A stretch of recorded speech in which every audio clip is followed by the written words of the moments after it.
Hello friends, welcome to my channel baby food magic. இன்றைக்கி பேபிஸ்க்கு ஹெல்த்தியான கருங்குருவை அரிசி அவலும் நேந்திர வாழைப்பழமும் வச்சு ஹெல்த்தியான மார்னிங் பிரேக்ஃபாஸ்ட் எப்படி செய்யலான்னு சொல்லிட்டு பார்க்கலாம் வாங்க. இதை நம்ம 7 மாதத்து குழந்தைங்கள்லேருந்தே கொடுக்க ஆரம்பிக்கலாம். பேபிஸோட வெயிட் கெயினுக்கு இது நல்லாவே ஹெல்ப் பண்ணும். 2லேருந்து 3 ஸ்பூன் நான் கருங்குருவை அரிசி அவல் எடுத்திருக்கேன். ஃபஸ்ட்டு இந்த அவலை நல்லா ஒரு 2-3 டைம் நல்லா வாஷ் பண்ணிக்கோங்க.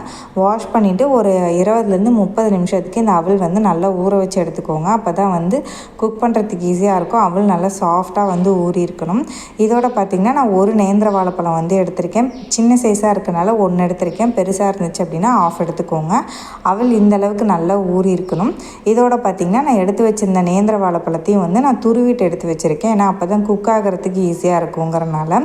இப்போ பேனில் கொஞ்சமாக நெய் ஆட் பண்ணிவிட்டு நம்ம துருவி வச்சுருக்க வாழைப்பழத்தையும் அதோடையே ஆட் பண்ணிவிட்டு ஒரு நிமிஷத்துக்கு அந்த நெய்லேயே நல்லா வணக்கி விட்டுக்கோங்க. அப்போ தான் பார்த்திங்கன்னா ஃப்ளேவர் நல்லாயிருக்கும். பேபிஸும் நல்லா விரும்பி சாப்பிடுவாங்க. இதோடையே எடுத்து வச்சுருக்க அவளையும் ஆட் பண்ணிவிட்டு ரெண்டையும் நல்லா மிக்ஸ் பண்ணிவிட்டு கொஞ்சமாக தண்ணி ஆட் பண்ணிக்கோங்க போதும். ஏன்னா அவல் ஆல்ரெடி நல்லா ஊறி இருக்குது அப்படிங்கிறனால நம்ம கொஞ்சமாக தண்ணி ஆட் பண்ணாவே அது நல்லாவே குக் ஆகி வந்துடும். ஒரு மீடியம் ஃப்ளேம்லேயே வச்சுட்டு 10 நிமிஷத்துக்கு நம்ம கைவிடாமல் இந்த மாதிரி கிண்டி விட்டு குக் பண்ணிங்க அப்படின்னா நல்ல ஹெல்த்தியான மார்னிங் பிரேக்ஃபாஸ்ட் ரெடி ஆயிரும். இதோட பார்த்திங்கன்னா 1 ஸ்பூன் சீட்ஸ் பவுடர் ஆட் பண்ணியிருக்கேன். இந்த சீட்ஸ் பவுடரோட ரெசிபி சேனல் ஆல்ரெடி போட்டிருக்கேன். வேணுங்கிறவங்க செக் பண்ணி பாருங்கள்.